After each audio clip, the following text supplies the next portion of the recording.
Hello, my friends. Master Sommelier Peter Neptune here with another edition of my YouTube channel. Thanks for watching. Thanks for listening. Thanks for telling everybody. Thanks for subscribing. And I love your thumbs up. A special request. I'm going to do an episode on sherry.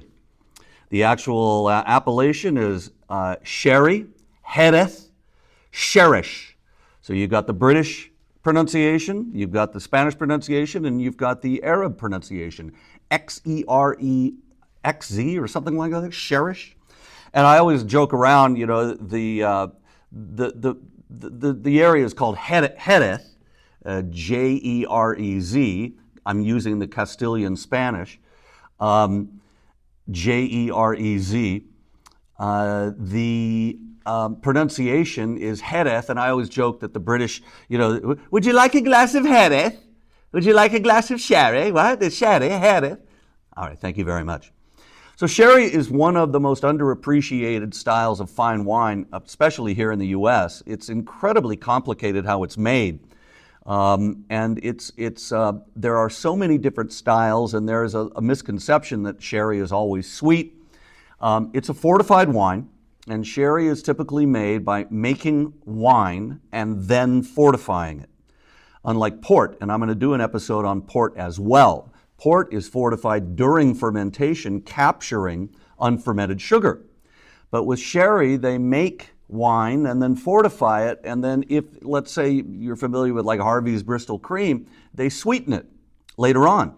Or with PX sherry, it's made from dried raisins, and so it can't ferment all the way to dryness. There's so much sugar that the fermentation kind of stops, and then the wine is fortified with a lot of residual sugar. So this is called naturally sweet sherry.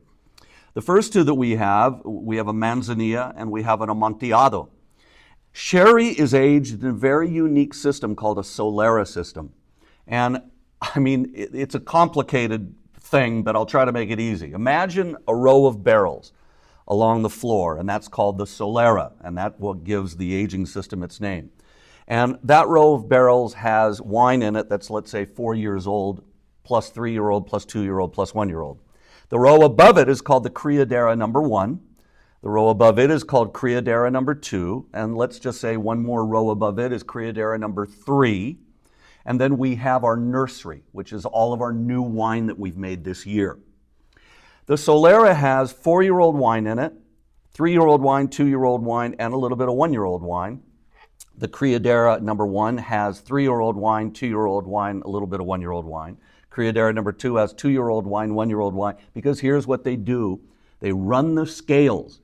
So a couple times a year, the winemaker can pull out up to 1/3 of the wine out of the Solera to bottle it, okay?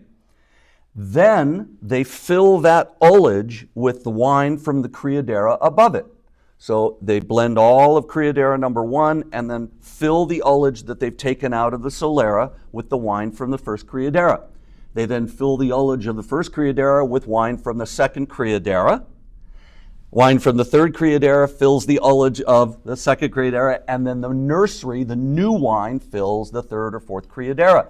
So you're constantly feeding nutrients and younger wine into older wine, fractionally blending it, so that what we get out of the bottom Solera always is this beautiful blend of older, little younger, little younger, little younger, youngest, all fractionally blended. It's a genius system of blending. And it produces wines that, you know, just have incredible complexity. All sherry has to be aged a minimum of 2 years in the Solera. Most are aged much, much longer than that. So, you know, just a little bit of a crash course. Now, the first wine that I have is called a Manzanilla. And by the way, I'm featuring the wines of the great Lustau. They're one of the really, really great producers of sherry, and I've just been a follower of their wines and a big fan for a long time. The first wine is a Manzanilla, and basically a Manzanilla is the same as what's called a Fino sherry. They're very dry, very unique sherries that have been aged biologically under a yeast that grows on the surface of the wine. So a Manzanilla is a Fino sherry, but it's only made in the seaside village of Sanlúcar de Barrameda, whereas Fino is made in other parts of Jerez. The interesting thing is that when the winemaker makes the initial wine, he or she looks to see if there's any of this flor, F-L-O-R, yeast growing on the wine. And if it does, he fortifies the wine to no more than 15% ABV, alcohol by volume. Because if you fortify more than that, it'll kill the flor. And in this case, they want the flor to live. And the flor, it looks like a foam on the top of the barrel, on the top of the wine. And the barrel, a sherry butt is 600 liters, and it's filled to about 500 liters. So there's ullage already in the barrel, and that allows the flor to live, and the flor eats glycerol in the wine, and then imparts a biochemical change into the wine, giving acetaldehyde and other chemicals into the wine, which give it its very unique aroma and flavor. Some people, when they first taste a wine like this, especially by level 2 students, they make pheno face because it's a very unique aroma and flavor. And some people, they're just never used to it. Something that if you've never tried it before, it is, let's call it an acquired taste. Once you acquire it, and that would be going to Spain, going to a tapas bar, and ordering some anchovies and potato chips and Marcona almonds, and then all of a sudden Fino Sherry is like, oh my God, this is the greatest thing ever.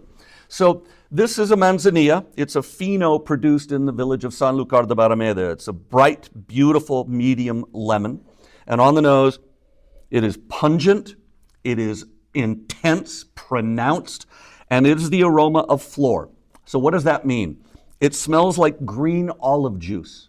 It smells like Marcona almonds. It smells like the sea. It smells like salt water. It smells very yeasty, like rising bread dough. And it smells a little, it's acetaldehyde. I mean, it's kind of like, I hate to, people go nail polish remover and you go, oh gee, I can't wait to put that in my mouth. But it's just a very unique aroma and flavor that is pungent and super iodine-y, right? So, that's what we got going. On the palate,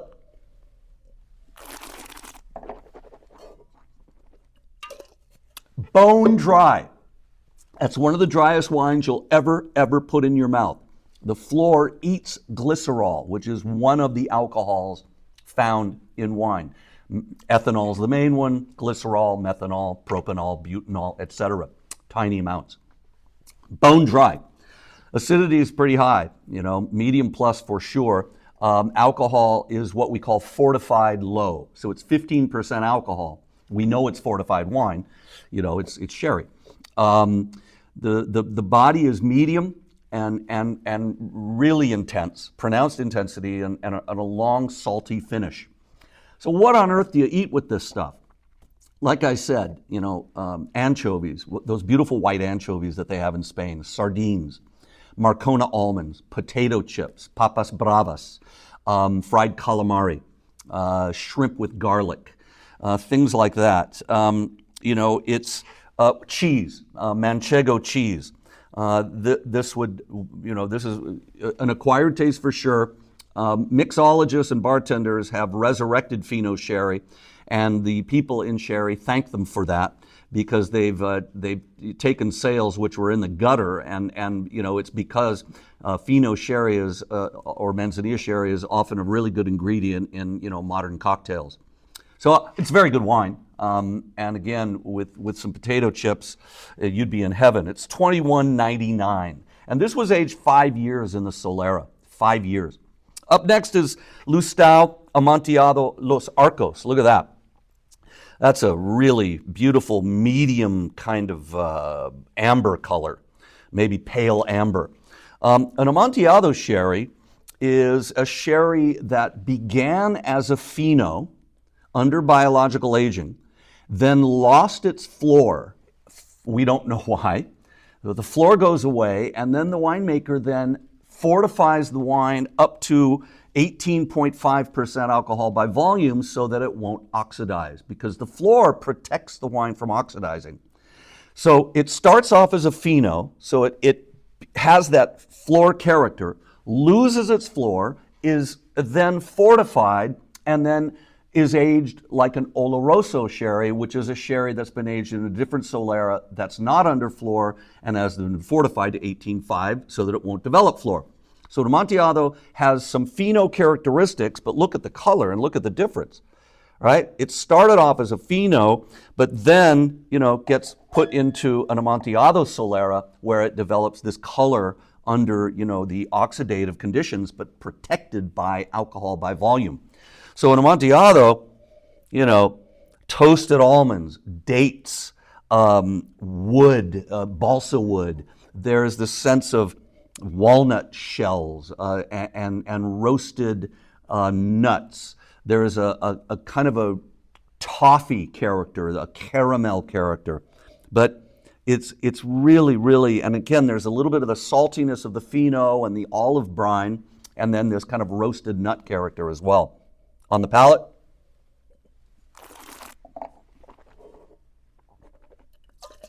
oh, that's really good. That's dry. Acid is medium plus. Tannin is medium plus. There's wood tannin here. Alcohol is fortified high. Finish is long. And it's just this kind of orange peel, almond, walnut, roasted nut, dates, figs. It has a lot of tangy acidity. This would be great with aged cheeses like aged Manchego, aged Pecorino, aged Parmigiano Reggiano. For me, as a sommelier, I began doing this 30-something years ago when I was working in New York. We had lobster bisque was one of the specialties of the restaurant. And I would bring my cart, and I had sherries, again, in New York, you take the subways, you're not driving. And I had a beautiful cart with Madeiras and ports and sherries. And I would offer an Amontillado, a little 2.5 ounce pour of Amontillado, and then a little dollop of Amontillado in the lobster bisque. So Amontillado really perks up a soup, like a crab bisque or a lobster bisque or a corn bisque or something like that. So there's a tip for you guys at home. If you're doing some bisque, just a little bit of Amontillado in there is really great. All right, finally, and that is Amontillado is $16.99, which is like, what? That's incredible. Next up is PX. PX is a trip. If you've never tried PX, man, this is named from the Pedro Ximénez grape. These two are made from the Palomino Fino grape, Palomino. This is made from PX grapes. So they pick the PX grapes very ripe and then put them on mats and raisinate them. It takes about 60 days to raisinate the grapes. You press raisins, you're not going to get a lot of juice, or your yield goes way down, and you got super sweet juice. And this raisin juice really can only ferment to 4 or 5% alcohol. There's so much sugar that the yeast can't really do anything. So typically what the producer does is then fortifies the wine to about 10% alcohol to stabilize it, then puts it in Solera, and then fortifies again up to about 20% ABV. This wine spent, I think, 12 years in the Solera. So what you end up with this brown-colored wine. I mean brown-colored.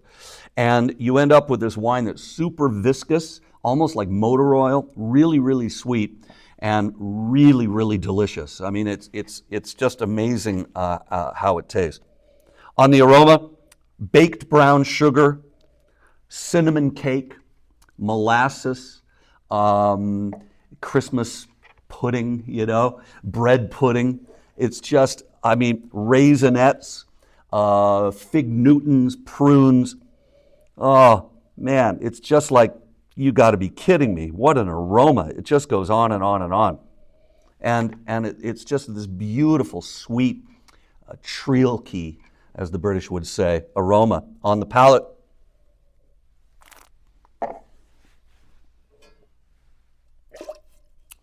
That is sweet. I'm going to call it luscious. It's really, really sweet. I'll tell you, folks, what you want to do is and this is $29.99 for a 750 ml.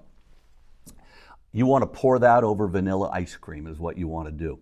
Unbelievable. This would be great with blue cheese, like a Roquefort or a Saint-Agur. For me, honestly, a really good vanilla ice cream or gelato, pour that on top. Bada bing, bada boom, you're in heaven. I just thought of something else. You know, let's Sunday morning, you're hanging out, you know, watching the football game, make some waffles, a little bit of whipped butter on there, and instead of syrup, that would be awesome. This is outstanding wine. It's just great. I think the Amontillado was outstanding as well. I thought the Manzanilla was very, very good indeed. It's a treat for 30 bucks. You know, this in the refrigerator will last about 2 weeks. Some people chill their Amontillado. I don't. This will last for about 3 weeks to a month. This will last easily a month.